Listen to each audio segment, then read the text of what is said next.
លោកណានាងស្ដាប់ជាទីមេត្រីថ្ងៃដែលប្រសង់ក្នុងសាសនៈមណ្ឌលចេញភាសាហៅតាមសាសនៈវោហាថាថ្ងៃមហាបវារណានៅក្នុងឱកាសនេះពុទ្ធបរិស័ទឧបាសកឧបាសិកាតែងបានប្រពធ្វើពិធីបុណ្យ3យ៉ាង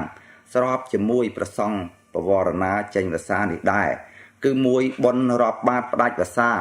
គឺការនិមន្តប្រសង់ដើរឆ្លងប្រហាក់ប្រហែលនឹងបុណ្យភ្ជុំបិណ្ឌដែរតែជាពិធីតូច 2. បុណ្យបណ្ដែតប្រទីបជ្វាលាថ្វាយបរតនត្រ័យរំលឹកដល់ទេវរោហណៈកាលដែលព្រះសម្មាសម្ពុទ្ធបរមគ្រូទ្រង់យាងចុះមកពីឋានត្រៃត្រង់ត្រង់នគរសង្កាសក្រោយពីព្រះអង្គទេសនាព្រះអភិធម្មបិដកប្រោសពមេដារួចមួយចំណែកទៀតបុណ្យបណ្ដែតប្រទីបនេះធ្វើឡើងដើម្បីឧទ្ទិសចំពោះព្រះចង្កូមដែលប្រតិស្ថាននៅនាគបុរី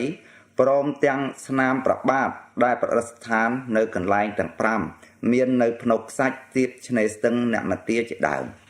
3. បុណ្យទេសនាមហាជាតិគឺបុណ្យនិមន្តប្រធមកថា13អង្គសម្ដែងរឿងវេស្សន្តរ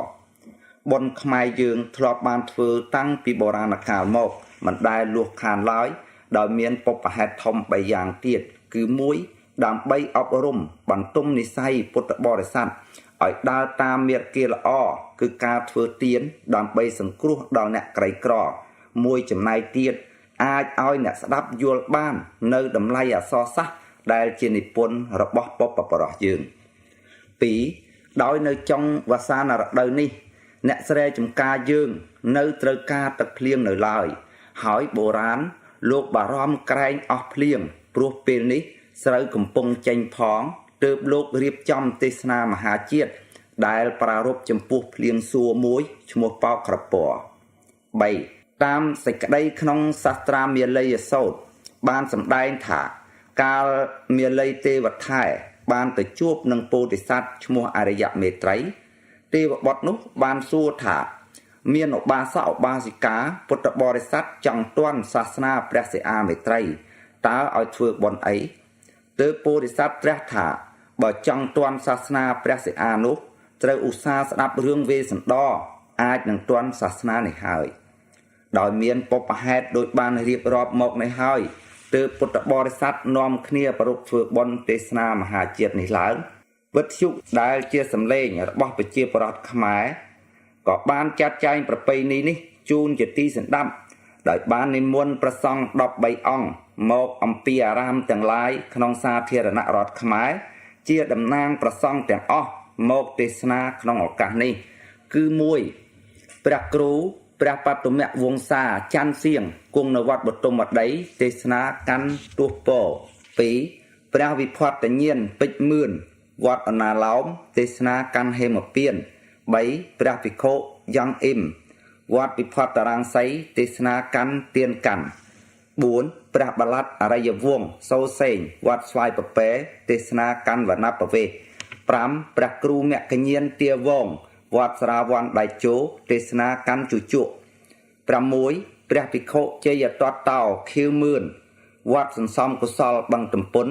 ទេសនាកាន់ជុលពុន7ព្រះគ្រូសីលសង្វរអែមឈូនវត្តពុទ្ធគូសាទេសនាកាន់មហាពុន8ព្រះឧបល័យវង្សហេងលៀងហោចាអរិកាវត្តកៅប្រភ្លើងទេសនាកាន់កុមារបា9ព្រះភិក្ខុឈឹមនៅវត្តនេកវ័នទឹកល្អទេសនាកាន់មន្ត្រីបាព្រះភិក្ខុពុទ្ធសិរិឈឹងសំហួតវត្តនួនមនីរាមទេសនាកាន់សកបាព្រះគ្រូសោតស្ដាំសិនផាត់វត្តមនីរតនវណ្ណារាមទួលទំពូងទេសនាកាន់មហារាជបាព្រះគ្រូវជីរមនីគ្រួចទួនវត្តប្រយុវង្សទេសនាកាន់ឆខ្សាត់ព្រះមហាយិនមឿនវត្តលង្កាទេសនាកាន់នគរកាន់ព្រមទាំងបានអារាធនាយាងសម្ដេចព្រះមហាសុមេធាធិបតីហួតតាតប្រសង្ឃរាជគណៈមហានិកាយប្រទានអានិសង្ឃមហាជាតិជាតំណាងសង្ឃទាំងអស់ជូនលោកអ្នកនាងស្ដាប់ទុកជាកតិតទៅนะโมตัสสะภะคะวะโตอะระหะโต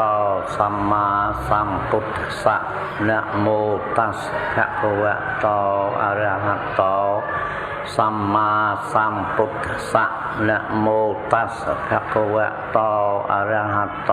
สัมมาสัมพุทธัสสะอស់លោកអស់អ្នក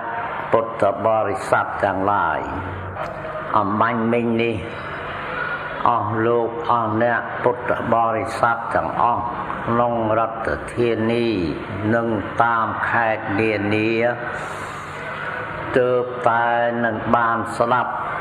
នៅមហាវេសន្តរជាដករួចសពគ្រប់អស់ហើយវេលានេះអាត្មានឹងថ្លែងជូនអស់លោកអស់អ្នកទាំងឡាយអំពីផលអានិសង្សដែលកើតឡើងអំពីការស្លាប់មហាវេសន្តរជាដកនេះសូមអស់លោកអស់អ្នកទាំងឡាយជ្រាបថាការស្ដាប់ធម៌ទេសនារឿងមហាជាដកនេះមានផលប្រយោជន៍ច្រើនណាស់ប៉ុន្តែមុននឹងសម្ដែងអំពីរឿងស្ដាប់មហាវេសន្តរជាដកនេះអាត្មាសូមទុកមួយអន្លើសិនមុនដំបូងបំផុតអាត្មាសូមថ្លែងអំពីការស្ដាប់នេះជាមុនដើម្បីឲ្យអស់លោកអស់អ្នកពុទ្ធបរិស័ទទាំងអស់គ្នាបានជ្រាបថាការស្ដាប់នេះមានប្រយោជន៍ដល់អ្នកដែលបានស្ដាប់នេះច្រើនណាស់ពីព្រោះកាលព្រះសម្ពុទ្ធបរមគ្រូរបស់យើងព្រះអង្គមានព្រះជន្មាយុគង់នៅឡើយព្រះអង្គបានត្រាស់សម្ដែងថាការស្ដាប់តាមតែស្ដាប់រឿងអ្វីក៏ដោយឲ្យតែរឿងនោះមានផលមានប្រយោជន៍ដល់អ្នកស្ដាប់ក៏សុទ្ធតែជាហេតុនាំឲ្យសម្រេចផលដល់ទៅអ្នកស្ដាប់នឹងគ្រប់គ្នាទាំងអស់បានជាព្រះអង្គពេលដែលទ្រង់បានត្រាស់ឡើងព្រះអង្គបានបញ្ចូលរឿងស្ដាប់មួយនេះទុកថាជាទ្រព្យដ៏ប្រសើររបស់មនុស្សគ្រប់គ្នាបាទដោយក្នុងអរិយទ្រព្យទាំង7យ៉ាងមានការស្លាប់នេះមួយចូលទៅក្នុងនឹងផងដែរអាចចាត់ទុកថាជាអរិយទ្រព្យជាទ្រព្យមួយដ៏ប្រសើរប៉ុន្តែស្លាប់នោះគឺស្លាប់ពាក្យវាទស្លាប់ពាក្យព្រានប្រដៅរបស់អ្នកប្រាជ្ញទាំងឡាយមានព្រះសម្ពុទ្ធបរមគ្រូដែលព្រះអង្គទ្រង់ប្រោសពរាជទានឱវាទដំបូន្មាននេះជាដើមស្លាប់ហើយនឹងនាំឲ្យមានប្រយោជន៍ដល់ខ្លួនអ្នកស្លាប់បានប៉ុន្តែប្រសិនណាបើបែរទៅជាស្លាប់ពាក្យព្រានប្រដៅនៃមនុស្សពាលមនុស្សអាក្រក់មនុស្សដែលគ្មានដឹងខុសដឹងត្រូវឬមនុស្សដែលមានបំណងដឹកនាំមនុស្សទាំងឡាយទៀតឲ្យប្រព្រឹត្តអាក្រក់ដោយខ្លួនហើយណែនាំបញ្យលមនុស្សរាល់គ្នាឲ្យប្រព្រឹត្តធ្វើអំពើលាមកអំពើអាក្រក់អំពើយងខ្នងហើយអ្នកណាទៅស្ដាប់ពាក្យសម្ដីមនុស្សពាលមនុស្សអាក្រក់ទាំងអស់នេះមនុស្សនេះឯងនឹងคลายខ្លួនទៅជាមនុស្សពាលមនុស្សអាក្រក់នឹងទៅវិញបានពីព្រោះការស្ដាប់នេះមិនខុសគ្នានឹងការរៀនសូត្រប៉ុន្មានទេព្រោះពាក្យបាលីថាសត្តៈប្រែទៅថាការស្ដាប់បានទាំងអស់ទាំងខាងល្អទាំងខាងអាក្រក់អ្នកណាមួយឧស្សាហ៍ស្ដាប់ពាក្យព្រានប្រដៅមនុស្សពាលមនុស្សអាក្រក់ ទទួលការអប់រំអំពីសំណាក់មនុស្សពីលមនុស្សអាក្រក់ខ្លួនអ្នកស្លាប់នោះនឹងคลายខ្លួនទៅជាមនុស្សពីលមនុស្សអាក្រក់ដូចអ្នកនិយាយអ្នកអប់រំដូច្នោះដែរ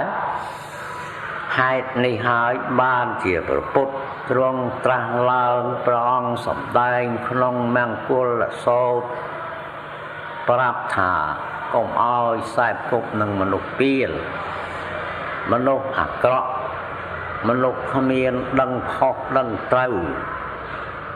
ពីព្រោះដើម្បីកុំឲ្យមានការស្ដាប់ពាក្យព្រានប្រដៅមនុស្សពីលមនុស្សអាក្រក់ទាំងនោះឲ្យសោះ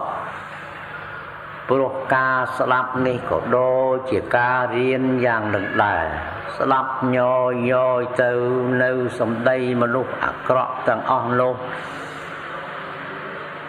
នឹងនាំឲ្យខ្លួនคลายទៅជាមនុស្សពីលមនុស្សអាក្រក់នឹងទៅបានហើយនឹងនាំឲ្យខ្លួននឹងខូចប្រយោជន៍ធំណាស់ប្រយោជន៍ទាំងក្នុងបច្ចុប្បន្នប្រយោជន៍ទាំងក្នុងបរោកទៅបានពឹសមនុស្សពីលនេះមានពឹសពធ្ងន់ធ្ងរអាក្រក់ក្រៃលែងជាងពឹសអ្វីទាំងអស់ទោះបីពឹសពោះដែលជាសត្វមានជាសត្វកំណាចកាចហើយមានពឹសពោះនឹងខ្លាំងដូចជាពស់វែកក៏នៅក្រំបើដែរមិនជាធ្ងន់ធ្ងរប៉ុន្មានពីព្រោះមានគ្រូមានថ្នាំសម្រាប់ដាក់ឲ្យពឹសនៃសត្វទាំងអស់នោះសាបរលាបទៅបានដោយងាយរីឯពឹសមនុស្សពីលមនុស្សអាក្រក់នេះជាពឹសសាហាវយងខ្នងជាទីបំផុតមិនងាយអ្នកណានឹងយកថ្នាំទៅដាក់ឬក៏មុនអគុំអ្វីបន្សាបពឹសមនុស្សពីលនោះបានទេពឹសនេះនឹងអាចរំលាយជាតិកំណើតរបស់ខ្លួនដែលធ្លាប់កើតជាមនុស្សហើយឲ្យคลายទៅជាជាតិសត្វដេរិឆានជាជាតិប្រេតឬក៏คลายទៅរហូតដល់ទៅជាតិជាសត្វរស់ទៅទៀតក៏សឹងតែមានដូច្នេះបានជាព្រះសម្ពុទ្ធបរមគ្រូប្រងទ្រង់ហាម5ប្រាប់ថាកុំឲ្យខ្សែគប់នឹងមនុស្សពីលព្រោះមនុស្សនេះមានពឹសខ្លាំងណាស់កាចសាហាវណាស់ហើយសុទ្ធតែខាងអាក្រក់ទាំងអស់ព្រះអង្គទ្រង់ត្រាស់សម្ដែងប្រាប់ថាឲ្យគប់នឹងអ្នកប្រាជ្ញខ្សែគប់នឹងអ្នកប្រាជ្ញរកអ្នកប្រាជ្ញមនុស្សល្អដឹងខុសដឹងត្រូវដឹងគុណដឹងទោសពីព្រោះកាលបើខ្សែគប់រកមនុស្សល្អទាំងអស់នេះទៅនឹងបានទទួលការស្ដាប់ពាក្យឱវាទពាក្យព្រានប្រដៅមនុស្សល្អនឹងច្រើនឡើងទៅនឹងបានคลายខ្លួនទៅជាមនុស្សល្អឬក៏បានទៅរហូតទៅជាអ្នកប្រាជ្ញទៅក៏សឹងតែមានគេហៅថាជាមនុស្សពហុសោតមនុស្សពហុសោតគឺជាអ្នកប្រាជ្ញមួយក្រុមដែលមានការស្ដាប់ច្រើនរៀនច្រើនសិក្សាច្រើនបានហៅថាជាមនុស្សពហុសោតមនុស្សនេះមិនសូវមានការទឹះតាក់នឹងអ្វីពីព្រោះចេះដឹងច្រើនយ៉ាងហើយនឹងនាំឲ្យខ្លួនបានសុខបានចម្រើនមានកេរមានឈ្មោះក្នុងបច្ចុប្បន្នកាលនេះផងហើយជាតិកំណើតខ្លួននឹងបានទៅជាជាតិមួយដ៏ប្រសើរក្នុងបរៈលោកនឹងផងទៀតហើយនឹងនាំឲ្យខ្លួនបានសុខបានចម្រើនមានកេរមានឈ្មោះក្នុងបច្ចុប្បន្នកាលនេះផង ហើយជាតិកំណើតខ្លួននឹងបានទៅជាជាតិមួយដ៏ប្រសើរក្នុងបរៈលោកនឹងផងទៀតឥឡូវនេះអាត្មាសូមយកការស្ដាប់ពាក្យអវាទពាក្យព្រានប្រដៅរបស់អ្នកប្រាជ្ញនោះយកមកអធិប្បាយពន្យល់ជូនអស់លោកអស់អ្នកទាំងឡាយរាល់គ្នាដែលទើបនឹងស្ដាប់គម្ពីរមហាជាតិដែលព្រះសង្ឃទើបនឹងទេសនាជូនរួចថ្មីនេះការស្ដាប់នឹងតើទុកជាស្ដាប់រឿងអ្វីជាការមានប្រយោជន៍ឬឥតប្រយោជន៍ត្រង់នេះអាត្មាជម្រាបថាប្រវេស្សន្តរគឺជានាមឈ្មោះនៃព្រះបរមពោធិសត្វរបស់យើងកាលដែលព្រះអង្គទ្រង់កំពុងកសាងនៅក្នុងវាលវត្តសង្សារនៅឡើយទ្រង់បានបំពេញបារមីធម៌ទាំង10យ៉ាងគឺទានសិលនេក្ខមៈបញ្ញាវិរិយៈខន្តីសច្ចៈអធិដ្ឋានមេត្តានិងឧបេក្ខាបារមីធម៌ទាំង10យ៉ាងនេះព្រះអង្គទ្រង់បំពេញច្រើនជាតិកំណើតណាស់កាលដែលព្រះអង្គនៅអន្តោលក្នុងវាលវត្តសង្សារនៅឡើយហើយព្រះអង្គទ្រង់តែងតែបានបំពេញបារមីធម៌ទាំង10នោះគ្រប់ជាតិគ្រប់កំណើតទោះបីព្រះអង្គកើតជាអ្វីក៏ដោយទ្រង់តែងតែបានបំពេញបារមីធម៌នឹងមកជាដរាបរហូតដល់ព្រះអង្គទ្រង់កើតជាប្រវេស្សន្តរនេះទ្រង់បានបំពេញបារមីធម៌នឹងគ្រប់គ្រាន់ទាំងអស់ឥតមានសល់ជាតិណាមួយគ្មានសេសសល់បារមីណាមួយទេបារមីធម៌ទាំង10យ៉ាងដោយអាត្មារៀបរាប់មកអំបញ្ញមិញនេះបារមីទាំង10នេះព្រះបរមពោធិសត្វរបស់យើងកាលដែលព្រះអង្គទ្រង់កើតជាប្រវេស្សន្តរទ្រង់បានបំពេញបារមីធម៌ទាំង10មានទានបារមីជាដើមពេញបរិបូរណ៍ក្នុងជាតិនេះលំដាប់តអំពីវេសន្តរៈជាតិបក់នឹងទៅព្រះអង្គគ្មានបានបំពេញអ្វីបន្ថែមទៀតទេគឺថាចប់ក្នុងកិច្ចការបំពេញបារមីធម៌ទាំង10នេះគ្រប់គ្រាន់ទាំងអស់ពីព្រោះ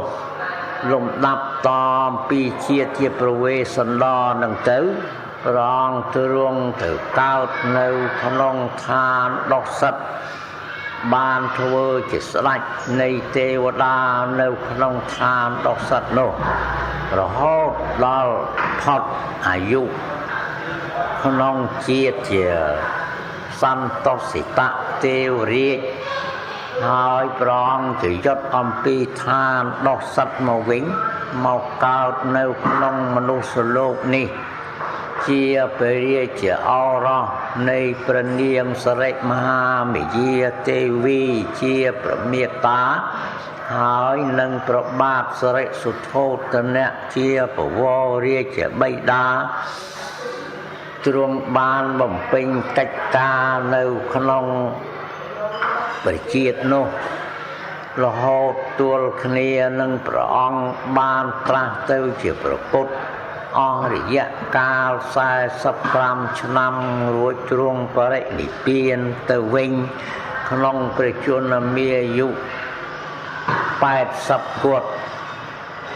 តាំងពីទ្រង់ចូលព្រះបរមនិព្វានទៅរហូតមកទល់នឹងសពថ្ងៃនេះពុទ្ធសាសនាដែលកន្លងផុតទៅដល់មកឥឡូវនេះ2517ឆ្នាំរួចហើយ ប៉ុន្តែពុទ្ធសាសនាគឺពាក្យព្រានប្រដៅពាក្យផ្ដែផ្ដាំពាក្យអយវាទដំបូន្មានរបស់ព្រះអង្គនៅសល់ទាំងអស់ឥតមានខ្វះចន្លោះត្រង់ណាទេអាត្មារាប់រៀបមកដោយសង្ខេបប៉ុណ្ណេះដើម្បីនឹងសុំឲ្យអស់លោកអស់អ្នកទាំងឡាយបានជ្រាបអំពីកិច្ចការប្រវត្តិដោយសង្ខេបនៃព្រះសម្ពុទ្ធបរមគ្រូរបស់យើងការស្ដាប់ធម៌ទេសនារឿងមហាជាតិឬវេសន្តរជាតិដកនេះជាការមួយនាំឲ្យមានប្រយោជន៍ច្រើនណាស់ដល់អស់លោកអ្នកស្ដាប់ទាំងឡាយរាល់គ្នាប្រសិនណាបើយកចិត្តទុកដាក់នឹងអាចយល់អាចដឹងបានក្នុងរឿងរ៉ាវនៃព្រះបរមពោធិសត្វរបស់យើងដែលព្រះអង្គទ្រង់បំពេញកិច្ចកសាងដើម្បីឲ្យបានត្រាស់ទៅជាព្រះពុទ្ធនោះដល់វេលាទ្រង់បានត្រាស់ក៏មិនមែនបានដោយសារអ្វីគឺបានដោយសារតែព្រះអង្គទ្រង់បំពេញបារមីធម៌ទាំង10ប្រការនេះឯងបានជាបារមីធម៌ទាំង10នេះពុំដែលបោះបង់ព្រះអង្គចោលក្នុងជាតិណានីមួយទេតែងតែតាមប្រកិតដិតជាប់តាមព្រះអង្គជួយទំនុកបម្រុងឧបត្ថម្ភគាំទ្រធ្វើឲ្យព្រះអង្គមានឱកាសបានសម្រេចផលសមដោយប្រាថ្នាបានព្រះអង្គទ្រង់ប្រាថ្នាឲ្យបានត្រាស់ទៅជាព្រះពុទ្ធដោយអំណាចបារមីធម៌ទាំង10នេះឯងហើយដែលជួយព្រះអង្គធ្វើឲ្យព្រះអង្គបានសម្រេចទៅជាព្រះពុទ្ធសមដូចសេចក្តីប្រាថ្នារបស់ព្រះអង្គហេតុនេះអស់លោកអស់អ្នកទាំងឡាយបើស្ដាប់រឿងនេះដោយយកចិត្តទុកដាក់ពិតប្រាកដមែនតែនទៅលោកអ្នកទាំងឡាយរាល់គ្នានឹងអាចយករូបព្រះអង្គនោះជាគំរូឬក៏ជាឧត្តមគតិរបស់ខ្លួននឹងបានបើយល់យ៉ាងនឹងហើយអស់លោកអស់អ្នកទាំងឡាយបើប្រសិនណាក្នុងពេលដែលស្ដាប់រឿងមហាជាតិនេះហើយអស់លោកអ្នករាល់គ្នាបើត្រូវការប្រាថ្នាចង់ឲ្យបានមគ្គបានផលឬក៏សម្រេចឋានៈត្រឹមណាក៏អាចនឹងតាំងសេចក្តីប្រាថ្នារបស់ខ្លួនបានថាសូមឲ្យបានទៅកើតក្នុងកន្លែងនេះក្នុងកន្លែងនោះបានមគ្គផលត្រឹមសាវៈឬអសាវៈឬក៏ប្រាថ្នាឲ្យបានសម្រេចត្រឹមតែមគ្គផលគឺព្រះនិព្វានក៏អាចសម្រេចទៅបានប៉ុន្តែមិនមែនសម្រេចត្រឹមតែសេចក្តីប្រាថ្នាដូច្នោះទេគឺត្រូវបំពេញបារមីធម៌នឹងផងទៀតឯបារមីធម៌មិនគឺធម៌ណាគឺធម៌ដែលព្រះពុទ្ធទ្រង់បានសាងសន្សំមកដោយអាត្មាបានរាប់រៀបរួចហើយមានទានសិលជាដើមមានឧបេក្ខាជាទីបំផុតគឺថាយើងត្រូវតែបំពេញកិច្ចការជាកុសលទាំងឡាយមានទានមានសិលជាដើមហើយយើងប្រាថ្នាទៅអំពើល្អជាកុសលដែលយើងខំប្រឹងកសាងយើងខំបំពេញនេះឈ្មោះហៅថាបារមីបានជាឈ្មោះហៅថាបារមីពីព្រោះធម៌ដែលកុសលកម្មដែលយើងបានធ្វើទាំងប៉ុន្មានកុសលទាំងអស់នេះអាចជួយយើងអ្នកដែលកសាងអ្នកដែលធ្វើនេះឲ្យបានសម្រេចដល់ទៅច្រាំងដល់ទៅត្រើយនៃសេចក្តីប្រាថ្នារបស់យើងបាន ដោយហេតុនឹងបានជាកុសលទាំងអស់មានទានសិលជាដើមនេះឈ្មោះហៅថាជាទានបារមីសីលបារមីនេក្ខមបារមីដល់ទៅទី10ហៅថាឧបេក្ខាបារមីធម៌ទាំងអស់នេះឈ្មោះថាបារមីពីព្រោះមានអានុភាពអាចដឹកនាំយើងដែលធ្វើរាល់គ្នានេះឲ្យបានសម្រេចចប់ចុងចប់ដើមគឺថាឲ្យបានដល់ទៅត្រើយនៃសេចក្តីប្រាថ្នារបស់យើងទាំងអស់គ្នាឥឡូវនេះអស់លោកអស់អ្នកពុទ្ធបរិស័ទទាំងឡាយបានស្ដាប់រឿងរ៉ាវមហាវេសន្តរជាតិដកដែលអង្គព្រះសម្ពុទ្ធបរមគ្រូរបស់យើងកាលនៅជាព្រះបរមពោធិសត្វទ្រង់សាងសន្សំមកនេះជាគំរូស្រាប់ជាផុសតាងស្រាប់ជាសាក្សីស្រាប់នាំមកយើងរាល់គ្នាគួរជឿគួរដឹងយករឿងនេះមកទុកជាគំរូហើយយើងខំប្រឹងកសាងទាំងអស់គ្នាទៅដើម្បីឲ្យបានសម្រេចផលសមតាមប្រាថ្នាអាត្មាសំដែងរឿងអស់នេះគ្រាន់តែជាគ្រឿងចង្អុលបង្ហាញជូនអស់លោកអស់អ្នកទាំងឡាយឲ្យបានជ្រាបក៏ទុកដូចជាសន្មតថាចប់រឿងមហាវេសន្តរជាតិដកនឹងត្រឹមប៉ុណ្ណឹងចុះលំដាប់តអំពីនេះទៅអាត្មាសូមជូនពរសព្វសាធុការជួយឧទ្ទិសផលដែលអស់លោកអស់អ្នកទាំងអស់គ្នាបានធ្វើបានបំពេញគឺបានស្ដាប់មហាវេសន្តរជាតិដកនេះចប់ទាំង13កាន់សពគ្រប់អស់ហើយដោយអំណាចកុសលចិត្តរបស់អស់លោកអ្នកទាំងអស់គ្នាដែលខំប្រឹងស្ដាប់រហូតដល់ចប់នេះសូមផលសូមអានិសង្ឃនេះប៉ុន្តែសូមជម្រាបឲ្យជ្រាបដូច្នេះផងទៀតថាការដែលចាត់ចែងធ្វើពិធីទេសនាមហាជាតិជូនដល់អស់លោកអស់អ្នកពុទ្ធបរិស័ទទាំងអស់នៅក្នុងសាធារណរដ្ឋខ្មែរយើងនេះគឺជាកើតឡើងអំពីអង្គការនៃក្រសួងឃោសនាការផ្នែកខាងវិទ្យុជាតិបានចាត់ចែងបង្កើតឲ្យមានឡើងដើម្បីជាប្រយោជន៍ដល់អស់លោកអ្នកពុទ្ធបរិស័ទដែលនៅទី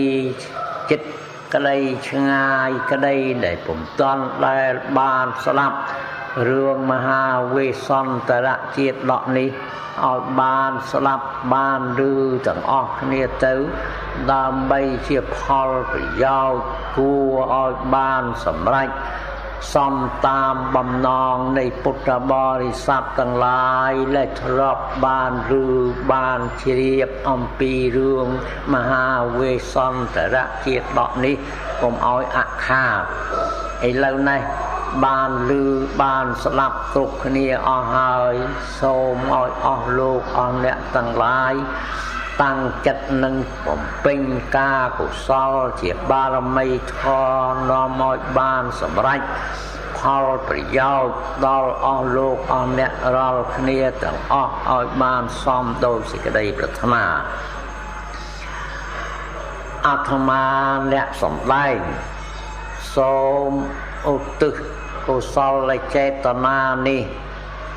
ហើយនឹងសូមឧទ្ទិសផលដែលកើតឡើងពីពិធីរៀបចំបង្កើតឲ្យមានការសម្ដែងធម៌ទេសនារឿងមហាជាតិដកនេះជូនអស់លោកអស់អ្នកពុទ្ធបរិស័ទទាំងអស់ជាពិសេសមុនដំបូងបំផុតសូមឧទ្ទិសផលនៃពិធីបុណ្យនេះជូនចំពោះលោកប្រធានាធិបតីនៃសាធារណរដ្ឋខ្មែរយើង សូមឲ្យលោកបានប្រកបដោយជោគជ័យឈ្នះអស់មានសត្រូវគ្រប់ទិសទីនិងសូមឲ្យបានប្រកបដោយសុខភាពល្អសះជារោគាពាធទាំងប៉ុន្មានឲ្យបានស្អាតស្អំស្រួលបួលក្នុងរាងកាយរបស់លោកហើយសូមឲ្យមានសុខស្រួលស្ដីចម្រុងចម្រើនអស់កាលជានិច្ចតរៀងទៅ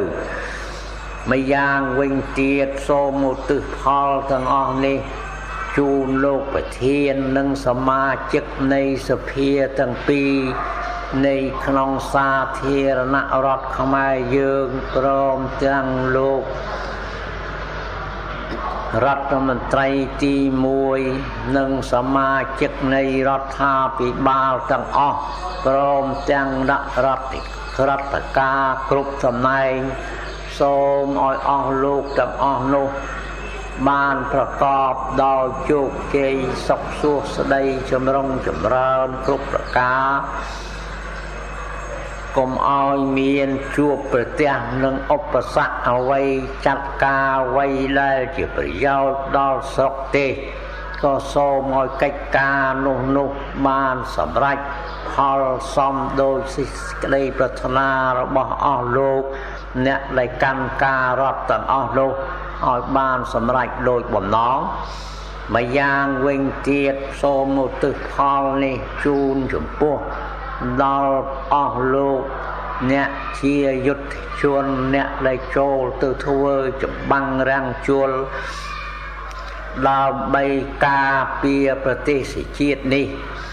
ក៏សូមឲ្យអស់លោកទាំងអស់នោះមានជោគជ័យមានកម្លាំងពលំមានសេចក្តីឃ្លាវខ្លាហានខំប្រឹងការពារឲ្យមានជោគជ័យឲ្យបានសម្រេចសមដោយគោលបំណងរបស់ពលរដ្ឋទាំងអស់នៅក្នុងប្រទេសដែលចង់បានសុខសន្តិភាពម្យ៉ាងវិញទៀតប្រសិនណាបើអស់លោកជាយុទ្ធជនទាំងអស់នោះ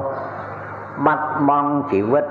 នៅក្នុងសង្គ្រាមនោះទៅហើយក៏សូមផលនៃអានិសង្សនេះជូនសម្រេចដល់ទៅអស់លោកអ្នកដែលស្លាប់បាត់បង់ទៅទាំងប៉ុន្មានសូមឲ្យអស់លោកទាំងអស់នោះទទួលអនុមោទនាយកហើយសូមឲ្យបានទៅកើតនៅក្នុងសុគតិភូមិទាំងអស់គ្នាហើយសូមឲ្យមានស្មារតីនិងឆ្លៀតចូលមកជួយដល់អស់ពួកលោកជាយុទ្ធជនទាំងឡាយដែលកំពុងធ្វើសង្គ្រាមសពថ្ងៃនេះឲ្យមានជោគជ័យ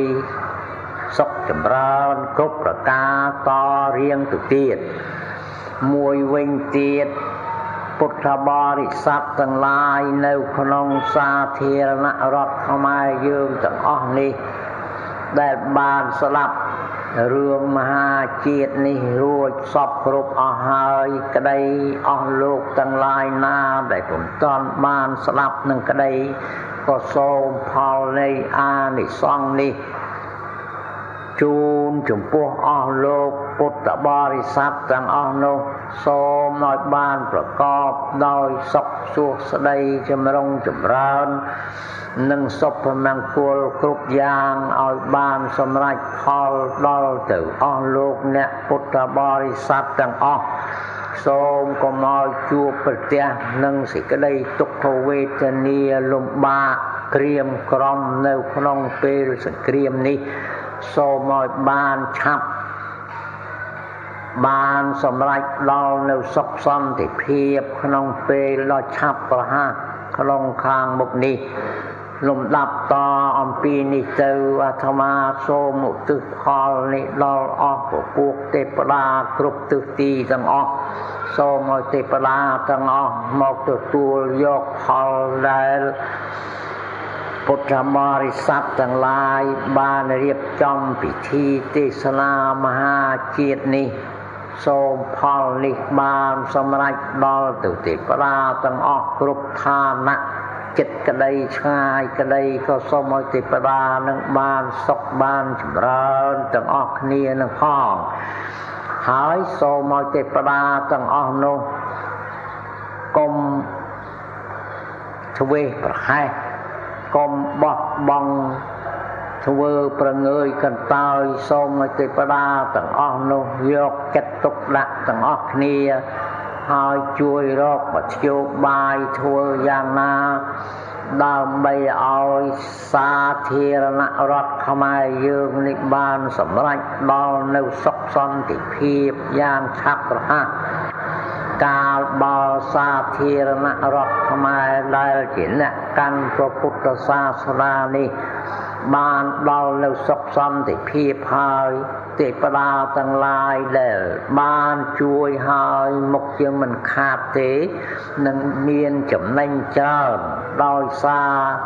ពុទ្ធបរិស័ទទាំងឡាយតែងតែរលឹកតែងតែនឹកឃើញហើយតែងឧទ្ទិសផលជូនដល់អស់លោកទេវតាទាំងអស់នោះឲ្យបានសុខចម្រើនទាំងអស់គ្នានឹងជានិច្ចម្យ៉ាងវិញទៀតសូមផលនៃកុសលនេះជួយឲ្យបានសម្រេចដល់សាធារណរដ្ឋខ្មែរយើងទាំងមូលនេះដែលរងកម្មរងទុក្ខវេទនាដោយសារមនុស្សពាលចង្រៃចូលមកបៀតបៀនយាយីធ្វើឲ្យស្រុកបានដល់នៅវិនាសកម្មគ្រប់បែបគ្រប់យ៉ាងនេះបានរួចផុតអំពីសេចក្តីទុក្ខវេទនា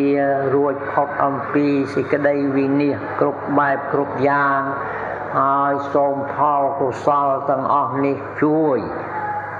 យ៉ាងណាជួយឲ្យបានរួចផុតអំពីសង្គ្រាមនេះឲ្យកើតមានសុខសន្តិភាពឡើងវិញដោយឆាប់រហ័សកុំឲ្យស្ថិតនៅអស់កាលយូរវង្វែងទៅទៀតនៅទីបំផុតនឹងបញ្ចប់នេះអាត្មាសូមបួងសួងដល់គុណព្រះរតនត្រ័យនិងបុណ្យកុសលគ្រប់យ៉ាងដែលអាត្មាធ្លាប់បានកសាងដោយខ្លួនឯងក្តីប្រមូលកុសលដែលកើតឡើងអំពីពុទ្ធបរិស័ទទាំងអស់គ្នាកសាងនឹងក្តីឬក៏ពីតំណែងក្រសួងរដ្ឋ